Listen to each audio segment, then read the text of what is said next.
에스더 2장 15절에서 17절을 보겠습니다.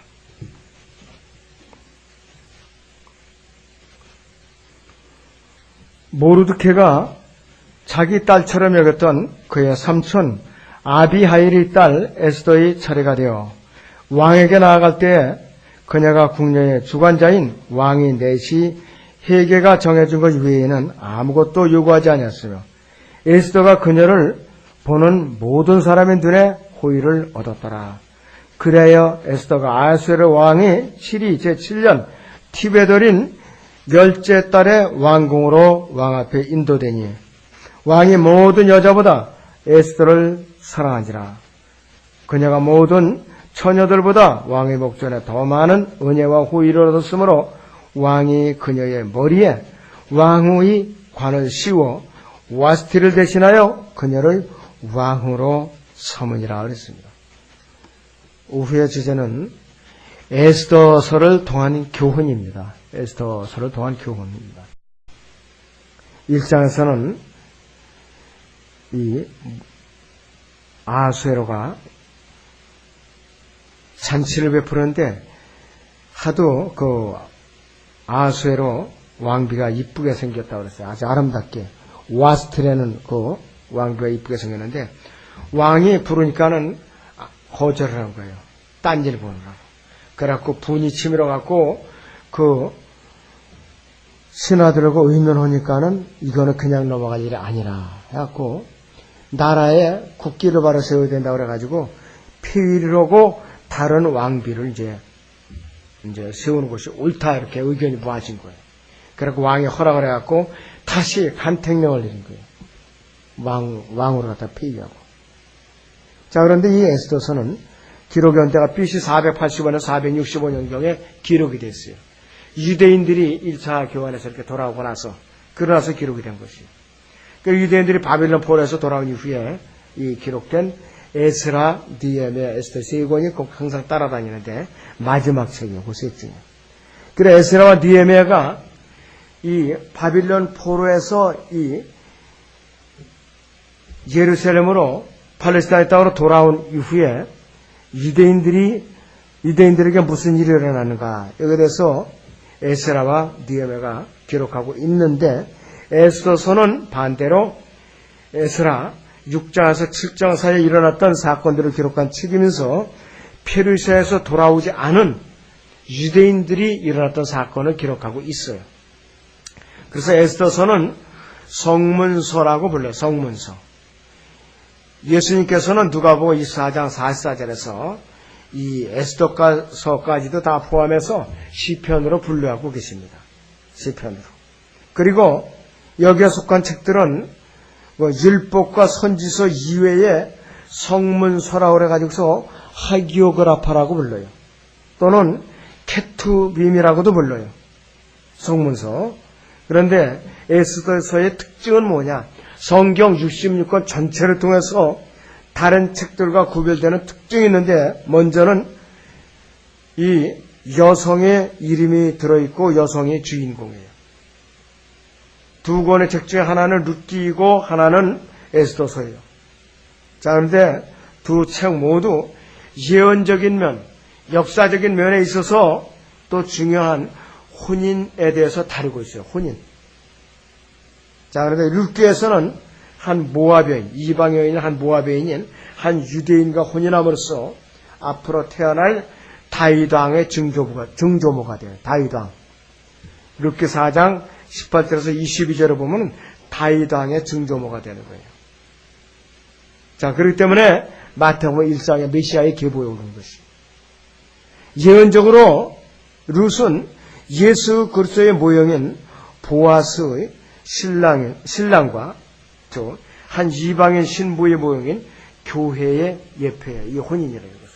다 또 에스더서는 한 이방인 아하수에라는 페르시아 왕과 혼인하는 한 유대인 처녀가 등장을 해요. 그런데 이 에스더는 앞으로 유대인들을 대학살로부터 구원할 책임을 맡게 되는데 요표상으로는 예수님께서 지상재림 직전에 이스라엘을 그분의 아내로 회복시켜 주신과 동시에 이스라엘을 적그리스도의 대학살로부터 구해낸 그러한 예표로서 에스더가 비춰지고 있는 것이요. 그런데 에스더서의 또 한 가지 특징은 뭐냐? 하나님이라는 단어 한 군데도 안 나와요. 주라는 주라는 단어도 하나도 찾아볼 수가 없어요. 이 하나님이나 주라는 말이 한 번이라도 나와야 성경으로 인정받을 조건이 성립되는데 여기서 한 단어도 안 나온다 이랬어요. 그리고 에스더에서 나오는 아하수에르는 한 사람의 개인의 이름이 아니에요. 페르시아 왕의 호칭이에요. 이집트는 왕하면 그냥 파라오로 다 통하죠. 페르시아는 아하수에르를 통해요.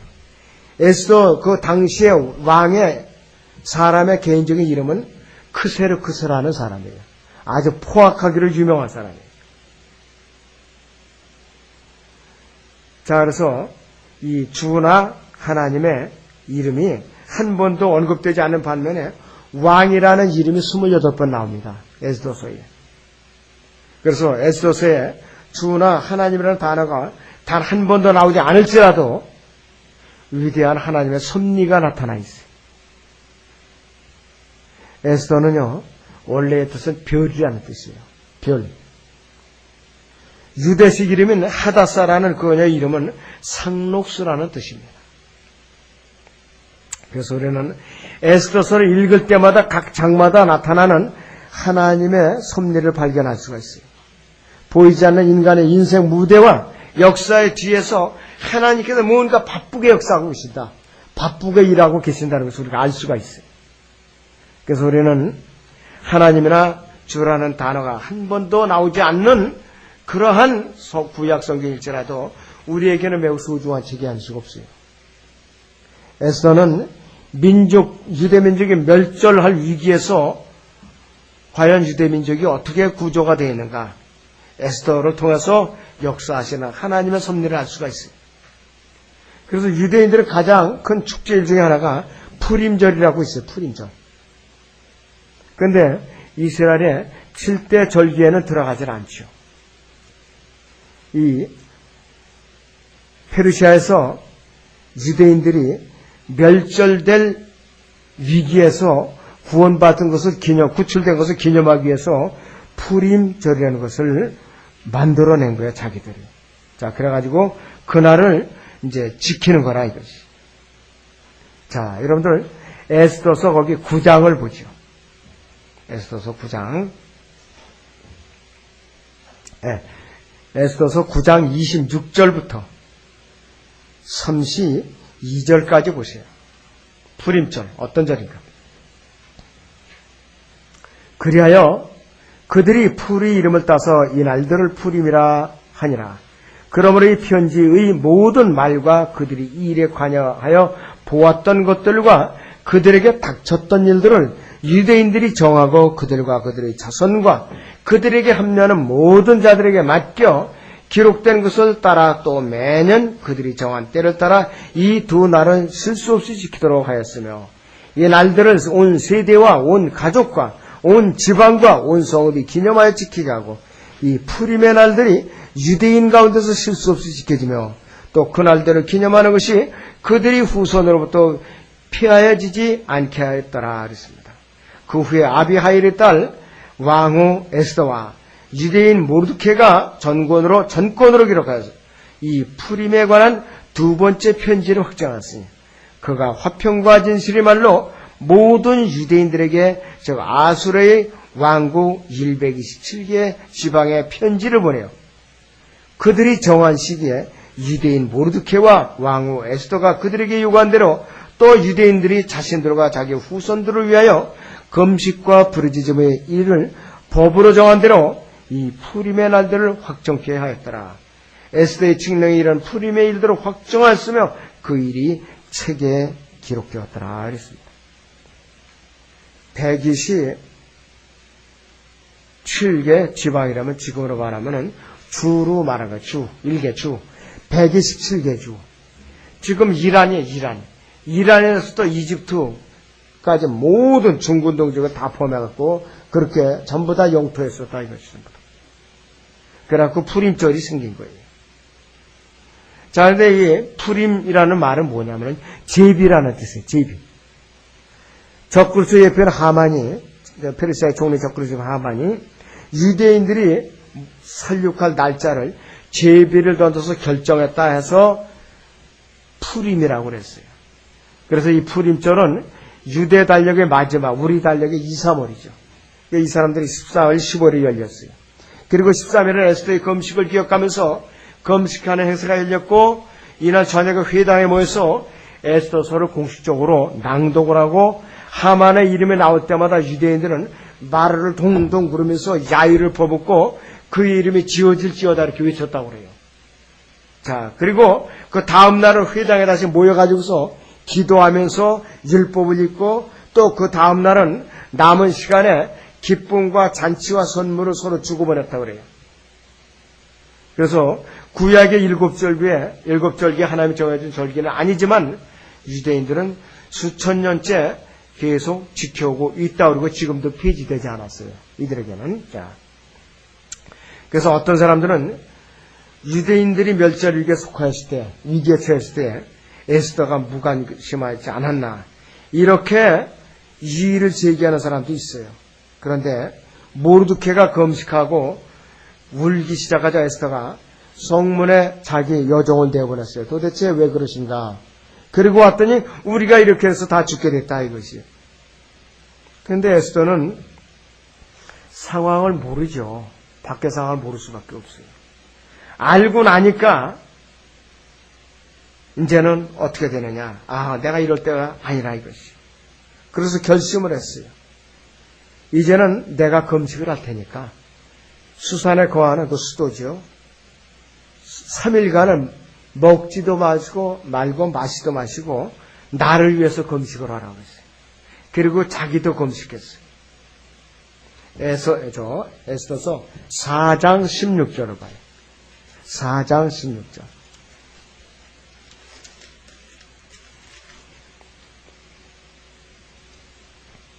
15절부터 자, 여기서 아예 13절부터 봅니다. 모르드케가 에스더에게 대답하도록 명하기를 너는 왕궁 안에서 모든 유대인보다 잘 피할 것으로 생각하지 말라. 만일 이때 너까지도 잠잠하면 유예와 구원이 다른 곳으로부터 유대인에게 있겠으나 너와 네 조상의 집은 멸망을 당하리라. 네가 이때를 위하여 왕국에 들어가게 되었는지 누가 알겠느냐 하더라. 그러자 에스더가 그들을 시켜 모르드케에게 이런 회답을 보내도록 명하였으니 가서 수산에 있는 유대인들을 다 모으소서.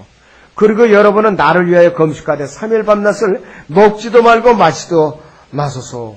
나와 나의 여종들도 마찬가지로 금식하리이다. 그러고 나서 내가 법을 어기고 왕에게 들어가리니 내가 죽으면 죽으리다 하니라. 그래야 모르드케가 가서 에스더가 자기에게 명한 대로 행하였더라 그랬습니다. 그 당시에는 왕이 허락이 없으면 자기 왕후라도 함부로 그 왕 앞에 나타나면 죽였어요. 그렇게 무서웠다고요, 이 당시에. 그러니 이 포악한 이 크세르크스라는 사람이 에스더 하나쯤 죽이는 건 문제도 안 됐다고요. 그러니까 법을 어기고 금식하고 나갔을 때에 이 왕은 에스더가 왕궁에 자기 면전에서 멀찍이 떨어져서 왕의복을 입고 섰을 때에 그모를 흔들어줬어요. 그모를. 이게 뭐냐? 나한테 들어와도 된다는 허락을 보낸 거예요. 에스더가 하도 감격을 해갖고 그모의 끝을 이렇게 만작만작이랬어요. 너무 감격스러워가지고서. 5장을 보세요. 1절부터. 셋째 날에 에스더가 왕의 의복을 입고 왕궁의 맞은편에 있는 왕궁 안뜰에 섰는데 왕은 궁의 대문을 마주보고 왕궁에서 왕의 보좌에 앉았더라. 왕이 왕후 에스더가 뜰에 서 있는 것을 보았는데 그녀가 왕의 목전에 은총을 입었으므로 왕이 자기 손에 든 그모를 내미니 에스더가 가까이 가 그모의 끝을 만지니라. 왕이 그녀에게 말하기를 왕후 에스더여 그대가 무엇을 원하느냐? 그대의 소원이 무엇이냐? 왕국의 절반이라도 그대에게 주겠노라 하니 에스더가 대답하기를 왕께서 좋게 여기시거든 내가 오늘 왕을 위하여 마련한 잔치에 왕께서 하만과 함께 오소서 한 자가 있어요. 이때부터 이제 역사가 이루어진 거예요. 그래갖고서 왕의 영을 잔뜩 돋아놓은 후에 이제 유대인들이 다 몰살하기 직전에 있다 이거예요. 그 얘기를 하니까 감히 그딴 짓을 하는 사람이 누구냐, 용서하지 않으려니까 바로 약한 하만이다 그랬어요. 그 순간에 신하들이 하만의 용실을 씌워가지고 얼굴을 가려가지고서 그대로 가가지고 자기 집에다가 30규빗 높이 그 사형대 위에 세우는 그 나무의 기둥에다가 모르드케를 사형시키려고 했는데 누가 죽었어요? 세우는 하만이 자기가 그에 매달려서 죽은 거예요. 그 사람 일은 하나님만이 역사하시는 거예요. 이렇게 벼르고 있었는데 그만 자기가 죽은 거라 했지. 자, 그러면 에스더를 통한 영적인 교훈을 우리가 알아보죠. 에스더에서 우리는 유대인들에 대한 사탄의 증오를 확인할 수 있어요. 만약 적그리스도의 예표한 하만의 음모가 성공을 했다면 유대인들이 멸절되었을 거예요. 이것은 아브라함과 맺은 하나님의 은혜로운 언약 때문에 실패를 한 거예요. 결과적으로. 유대인들을 멸절하려고 시도했던 어떤 사람이나 민족도 다 실패했죠. 하만도 그 하나님의 섭리에서 실패를 한 거예요. 결국. 그 창세기 3장 15절 이후에 사탄과 그 자손들이 예수 그리스도와 그분의 씨에 대해서 계속해서 싸우고 있죠. 카인은 아벨을 죽였고 파라오와 하만은 유대인들을 멸망시키려고 음모를 꾸몄다가 실패했고, 그 다음에 헤롯은 예수님이 태어났을 때 2살 미만 아이는 다 죽이라. 그래서 이집트 피난을 갔었다. 그러나 이 영적 전쟁에서 하나님께 늘 승리하시고 그분의 백성을 지켜오고 계세요. 지금도. 그렇다면 두 번째는 에스더서를 통한 하나님의 섭리는 어떤가 알겠어요. 에스더서가 아까 말씀드렸던 대로 하나님의 이름이 직접적으로 발견되지는 않아요. 그분의 손길이 어느 곳도 닿지 않는 곳이 없어요. 그러면서도 우리는 에스더서를 읽을 때마다 하나님의 역사적인 사역에 대해서 우리는 주목을 할 줄 알아야 돼요. 첫째는 에스더는 모든 그 왕후의 지원자들을 다 물리치고 페르시아 왕 아수르의 왕비로 간택이 된 것이에요. 아까 본문대로. 그리고 다른 예비 후보자들은 필요한 화장품이 뭐고 다 요청을 했거든요. 그러나 에스더는 꼭 필요한 거 외에는 일제 요청을 안 했어요. 내시 회개가 주는 거 외에는 일체도 요구한 게 없어요. 자, 사드락과 메삭과 아벳느고 왕의 예언자들로 발탁될 때에 다른 거를 먹지 않고 채소만 먹었죠. 그들도 채소만 먹었어요. 그랬는데도 그들이 피부가 다른 사람보다 월두하게도 곱게 돼갖고 왕에게 뽑혔다 이것이. 모르드케는 왕을 암살하려는 음모를 미리 발견해갖고 왕한테 알려주게 했어요. 그래갖고 그 성문에 있던 내시들이 죽음을 당했죠. 에스더서 2장을 봅니다. 21절에서 23절을 보죠. 모르드케가 왕의 목숨을 구한 거예요.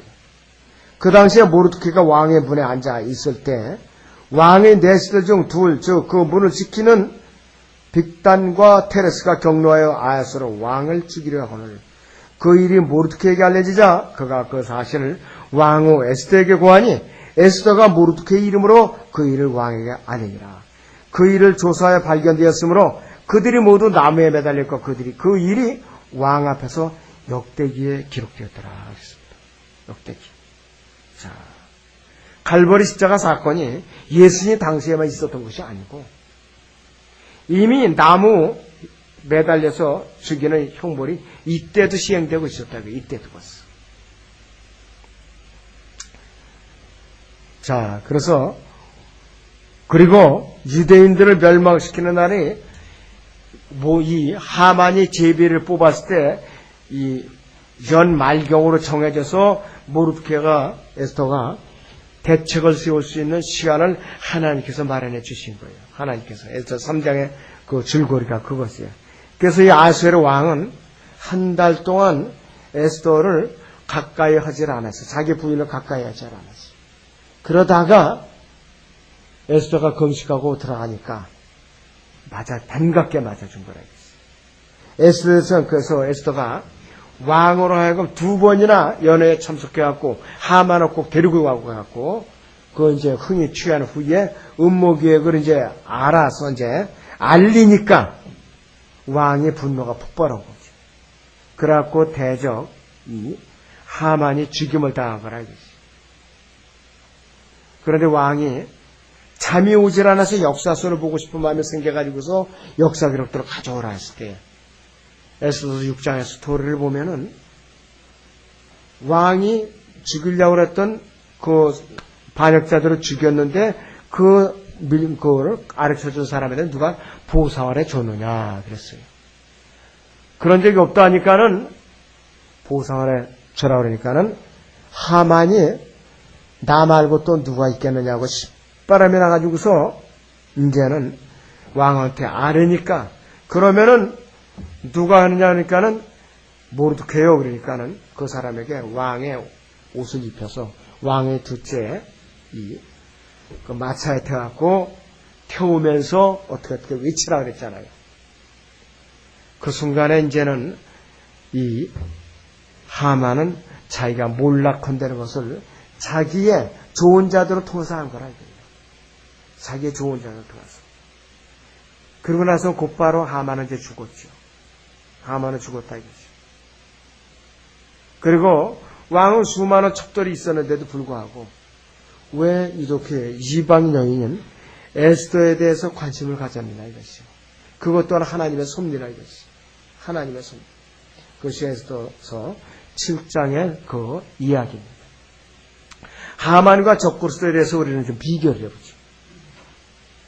그래서 많은 성경학자들은 적그리스도를 예표하는 하만이 유대인들을 박해하고 멸망시키는 미래의 적그리스도의 예표로 보는 데는 다 의견이 일치되고 있어요.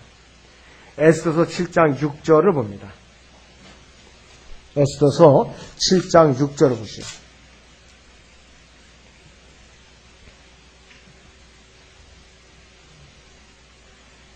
5절부터 보죠. 아수르 왕이 왕후 에스더에게 말하기를 감히 그런 일을 행하기를 마음에 품은 자가 누구며 그 자가 어디 있느냐 하니 에스더가 말하기를 그 대적과 원수는 이 악한 하만이다 하니 하만이 왕과 왕후 앞에서 무서워하더라 했습니다. 같이 잔치 쌓아서 술잔을 받다가 이 에스더가 손가락질을 하니까 이제 일난 거예요. 왕이 화가 나서 술잔치에서 일어나 왕궁 정원으로 나가자 하만이 왕후 에스더에게 자기 생명을 구하려고 일어났으니 이는 왕이 자기에게 화를 내리기로 결심한 줄 알미라. 그때 왕이 왕궁 정원에서 술잔치 자리로 돌아오니 하만이 에스더가 있는 침상에 엎드러져 있는지라.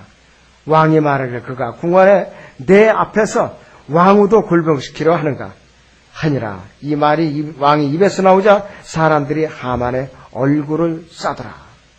내시 중 하나인 할보나가 왕 앞에서 말하기를 높이 50규빗이 교수대가 하만의 집에 서 있는 것을 또한 보소서. 하만이 왕을 위해 좋은 조언을 한 모르드케를 매달려고 만든 것이니다 하니 왕이 말하기를 하만을 그 위에 달라 하더라. 그래야 사람들이 하만이 모르드케를 위하여 준비한 교수대에 하만을 매달았더라. 그때서야 왕의 분노가 그치니라. 이 악한 하만이라는 요 단어 있죠. 이 악한 하만. 히브리어 철자로다가 따져보면은 666이에요. 이 악한 하만. 요거를 히브리어 철자로 그거를 계산해보면 666이라는 숫자가 나와요. 요한계시록 13장 18절에 나오는 짐승의 수와 딱 같아요. 666.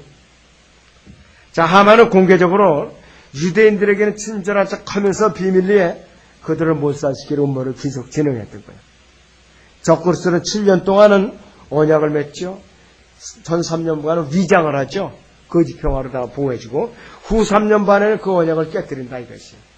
다니엘 9장 2절에 그가 한 예례 동안 굳게 언약을 맺고 이래 중간에 일방적으로 언약을 파기할 것이며 그랬습니다. 유대인들은 참 어리석은 점이 많아요. 이사야서 28장을 보겠습니다. 28장 15절을 먼저 봅니다. 이사야 28장 15절을 봅니다.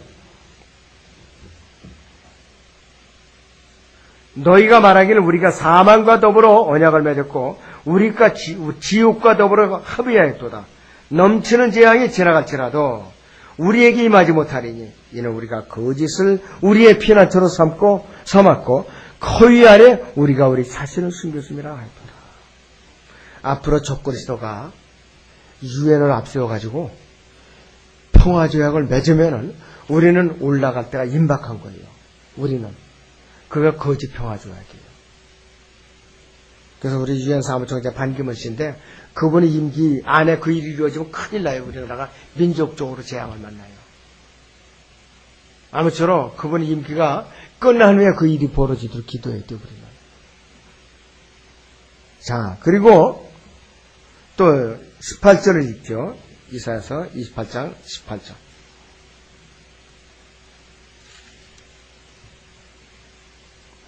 사망과 더불어 맺은 너희의 언약이 무효화되며 지옥과 한 너희 합의가 서지 못하리니 넘치는 재앙이 지나가면 너희가 그것에 짓밟힘을 당하리라 했어요. 그때부터는 요한계시록 6장에 있는 대로 유대인들이 전부 참수형을 당해가지고서 적그리스도가 피해 제물을 받아먹는 거예요. 그때부터 계속해서. 그런데 이들은 분명히 거짓 평화조약에 속아서 사인을 하게 돼 있어요. 후 3년 반부터 본격적인 대환란을 이제 시작을 하는데 적그리스도의 그 폭정이 아주 극에 달한다 이것이.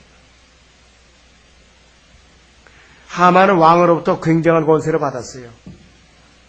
첫째 짐승 적그리스도도 용인 사탄에게서 큰 권세를 받는다 이거지. 또 하만의 교만은 너무나도 넘쳤어요. 모든 사람이 그에게 절하기를 원하였는데 첫째 짐승이 적그리스도도 마찬가지야. 모든 사람에게 자기와 자기 형사에게 경배할 것을 강요를 한다 이것이에요. 데살로니가후서 2장 4절을 봅니다. 데살로니가후서 2장 4절을 보세요.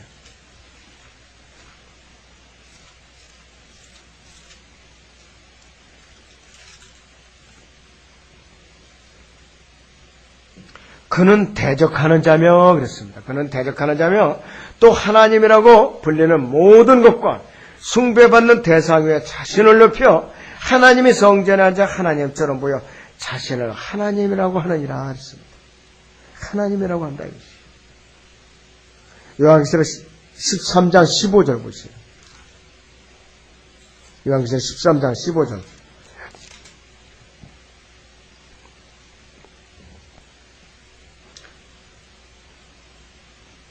또 그가 짐승의 형사에게 생명을 주는 권세를 받아 그 짐승의 형상으로 말도 하게 하고 그 짐승의 형사에게 경배하지 아니하는 다 죽이도록 하니라 이것이.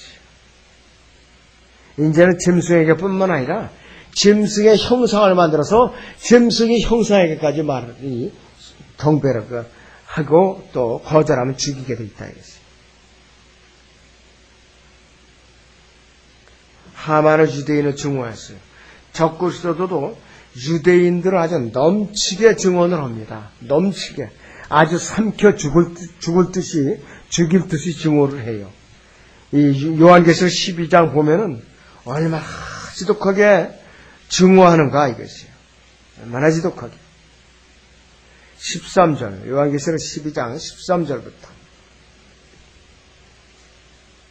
그 용이 자기가 땅으로 쫓겨난 것을 알고서 산의 아이를 출산한 그 여인을 박해하더라. 그때 그 여인이 큰 독수리 두 날개를 받았는데 이는 그녀가 광야에 있는 자기 초소로 날아가서 거기서 그 뱀의 낯을 피하여 한 떼와 두 떼와 반 떼를 부양받으려 함이라 그랬습니다. 그 뱀이 여인 뒤에다 자기 입에서 물을 홍수같이 쏟아 그 여인을 홍수에 떠내려가게 하려 하되 그 땅이 그 여인을 도와 그 입을 벌려 용이 그 입에서 쏟은 홍수를 삼켜버리더라. 그러자 그 용이 여인에게 분노하여 여인의 씨 가운데 남은 자들, 즉 하나님의 계명들을 지키며 예수로의 증거를 가진 자들과 싸우려고 나가더라 그랬습니다. 스가랴서 14장에 보면은 예수님이 재림할 당시에 이스라엘의 지진이 일어나서 남북으로 갈라져요. 엄청나게 갈라져 갖고 적그리스도가 그냥 뿜어낸 물을 다 삼켜버린다고. 하만은 자기가 권력을 잡고 있을 때는 승승장구했어요. 세상에 자기 거나 다름없이 착각을 했다 이거죠. 결국은 자기가 모르드케를 죽이려고 했던 그 사형대에 매달려 죽는다 이거죠. 첫째 짐승인 적그리스도도 아주 아무도 그를 대적할 수 없는 것처럼 보였는데도 불구하고 예수님께서 오셔갖고 첫째 짐승인 적그리스도 그 추종자들을 갖다가 멸망을 시키는데 너무나도 비참하게 멸망을 당해요. 너무나도. 요한계시록 19장 20절을 보세요. 요한계시록 19장 20절 21절.